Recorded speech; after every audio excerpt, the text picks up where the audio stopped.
نام محمد تا ابد در جان و دل ها ماندنیست، در جان و دل ها ماندنیست. الحمد لله والصلاة والسلام على رسول الله وعلى آله وصحبه ومن والاه، اما بعد.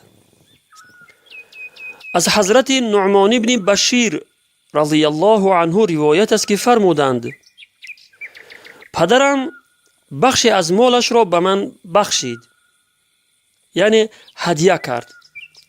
مادرم عمره دختری رواحه گفت تا پیامبر خدا صلی الله علیه و سلم را گواه نگیری من راضی نخواهم شد. پدرم نزد پیامبر خدا صلی الله علیه و سلم رفت تا او را به این هدیه‌اش گواه بگیرد. پیامبر خدا صلی الله علیه و سلم فرمودند آیا برای همه فرزندانت چنین هدیه داده ای؟ گفت نه، ندادم. پیامبر خدا صلی الله علیه و سلم فرمودند از خدا بترسید و در بین فرزندانتان با عدالت و انصاف رفتار کنید.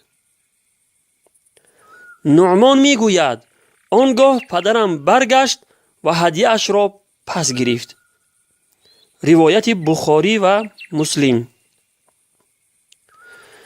در این وصیت ارزشمند خود پیامبر خدا صلی الله علیه و سلم پدران و مادران را به عدل و انصاف در بین فرزندانشان امر می کند که در هدیه دادن به آنها عدل و انصاف را مد نظر بگیرند.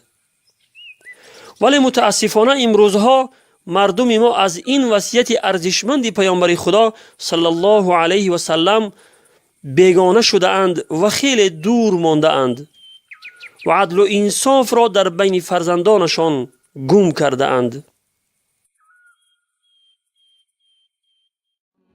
ای جاهلان بدسرشت، پندارتان زین کار چیست؟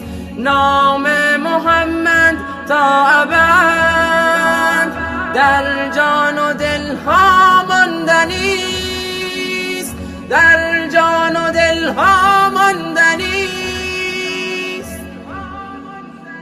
از پرتو